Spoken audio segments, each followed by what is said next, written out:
Found out my guardians left everything to my sister in their will. So I stopped helping with their rent and extra expenses. 6 weeks later, Dad texted me. The utilities are due. No greeting, no small talk. I, 32M, discovered something that changed everything about my relationship with my guardians 6 weeks ago. The betrayal still stings every time I think about it, but what followed was a masterclass in consequences they never saw coming. My sister and I were both taken in by our guardians when I was 8 and she was 6. Our biological parents died in a car accident, and these people stepped up when no one else would. For 24 years, I believed we were family. Real family. The kind that sticks together through everything. I've been the reliable son since I turned 18. When they needed help with rent, I was there. When unexpected medical bills hit, my bank account opened. When their car broke down, I covered the repairs. When they wanted to take a vacation but couldn't afford it, I made it happen. My sister, meanwhile, lived her life freely, bouncing between jobs, relationships, and cities, always knowing someone else would handle the heavy lifting. The discovery happened completely by accident. I was helping Dad organize some paperwork in his home office when a manila folder slipped from a stack and scattered documents across the floor. As I gathered them up, one particular document caught my eye. It was their will, dated just 3 months ago. My hands trembled as I read through the legal language. The house they'd lived in for 30 years, worth roughly $400,000. The savings account I'd helped them build with my contributions over the years. The investment portfolio Dad had started with money I'd given him for emergencies. Every single asset, every dollar, every possession was going to my sister. All of it. At the bottom, there was a small clause about me. I would receive Dad's old toolbox and Mom's recipe collection. Items worth maybe $50 combined. 24 years of being the dutiful son, and I was worth a toolbox. I sat in that office for an hour, reading the document over and over, hoping I'd misunderstood something. But the language was crystal clear. My sister, who hadn't contributed a dime to their welfare in over a decade, would inherit everything I'd helped build. That evening, I asked Dad about their estate planning, keeping my voice casual. He told me they'd taken care of everything and that I shouldn't worry about such things. When I pressed gently about whether the will was fair to both children, he assured me that they'd done what they thought was best. He didn't elaborate, and I didn't push further. The decision crystallized in my mind that night. If I wasn't family in their will, I wouldn't be family in their bills either. The monthly rent payment that was due the following week, I didn't send it. The utility assistance I'd been providing for 3 years stopped.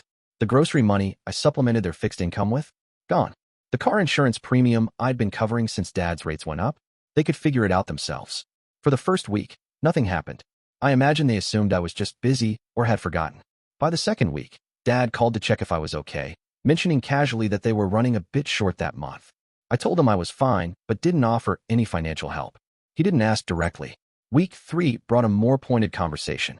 Mom called to say they were having trouble making ends meet and wondered if I could help out like usual.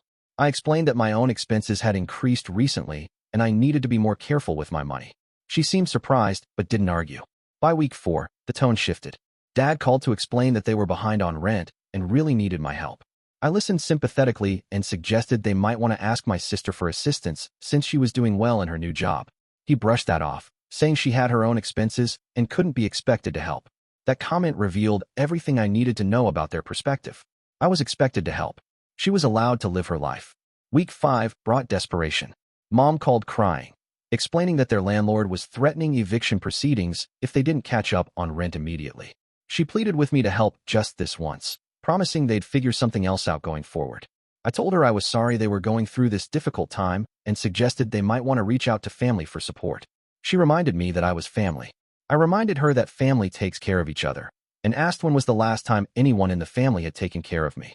The silence stretched for almost a minute before she hung up. Week 6 arrived with a text message that encapsulated everything wrong with our relationship. The utilities are due. No greeting, no explanation of their situation, no acknowledgement that I was a person deserving of basic courtesy. Just a demand disguised as information. I stared at that message for a long time. 3 words and an exclamation point. After everything I'd done for them, after every sacrifice I'd made, after every time I'd put their needs before my own, this was how they communicated with me. Like I was an ATM with emotions. I didn't respond to the text. 2 days later, Dad called. His voice was strained as he explained that their electricity would be shut off if they didn't pay by Friday. He asked directly if I could cover the bill, just this once, until they figured out a better solution. I asked him if he'd spoken to my sister about helping.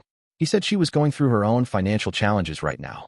I asked what specific challenges those were. He admitted he hadn't actually talked to her about money, but assumed she couldn't help. I told him that seemed like a significant assumption to make without having the conversation. The call ended with him saying he'd think about reaching out to her. Friday came and went. The electricity stayed on, which meant they'd found the money somewhere. I suspected they'd borrowed from their savings account, the one I'd helped them build over the years. Update 1. 3 weeks after the utility text, my sister called me for the first time in 6 months. Her voice was tight with anger as she accused me of abandoning our parents in their time of need. She'd apparently received a frantic call from Mom explaining their financial crisis and asking for help. My sister was furious that she'd been put in the position of having to contribute money to their expenses. She told me it was unfair of me to suddenly stop helping without warning, and that I was being selfish and cruel. I listened to her rant for several minutes before asking if she knew about their will. The silence told me everything. I asked if she thought it was fair that someone who contributed nothing should inherit everything. She stammered that inheritance was different from current support, and that they needed help now regardless of what happened after they died. I asked why the person inheriting everything shouldn't be the person providing everything. She couldn't answer that question. The conversation ended with her accusing me of being petty and money-obsessed. She said she couldn't believe I was holding inheritance over their heads when they needed help. I corrected her. I wasn't holding anything over anyone's heads. I was simply aligning my contributions with my value to the family as they defined it in their legal documents.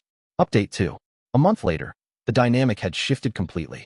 My sister was now contributing about half of what I used to provide, and our guardians were struggling to make up the difference. Dad had to take a part-time job at a hardware store to supplement their income. Mom started selling items from their house to cover unexpected expenses. The stress was visible every time I saw them. Dad looked exhausted from working again at 73 years old. Mom seemed anxious and distracted, constantly worried about money in a way she hadn't been in years. I felt a complex mix of emotions watching their struggle. Part of me felt vindicated that they were finally experiencing the consequences of their choices. Part of me felt guilty for being the cause of their hardship. But mostly, I felt sad that it had come to this at all. During a family dinner, Mom asked if we could talk privately. In the kitchen, she broke down crying and apologized for how they'd handled things. She admitted they'd made a mistake with the will and hadn't really thought through how it would affect our relationship. She explained that they'd assumed I was more financially stable and wouldn't need the inheritance, while my sister had always struggled more and would need the security. They'd thought they were being practical, not hurtful.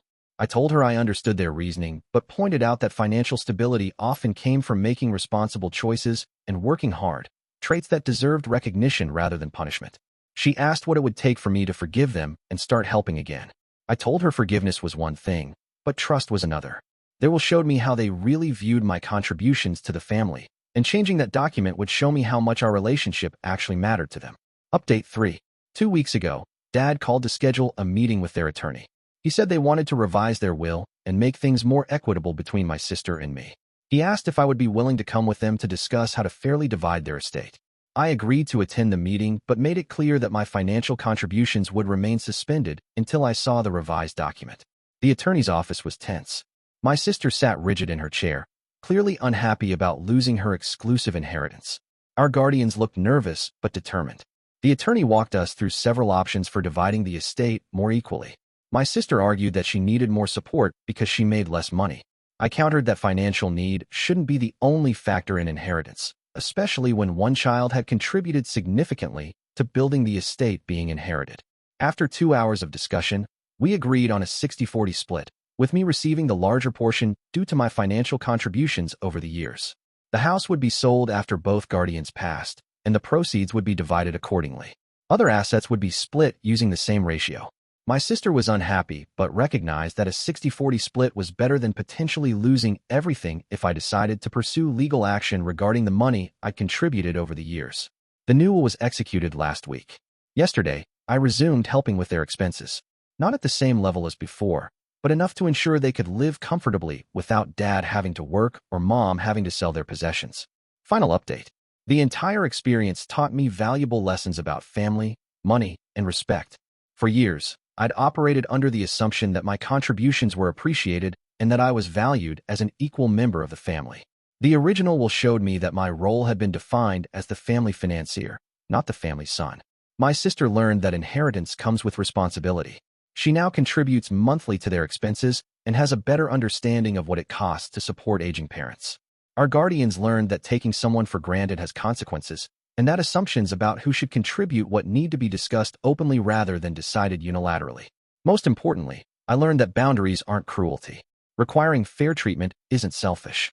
And sometimes, the only way to change a dysfunctional dynamic is to stop participating in it. The relationship isn't the same as it was before. There's still tension and hurt feelings on all sides. But it's more honest now. Everyone knows where they stand, what's expected of them, and what they can expect in return.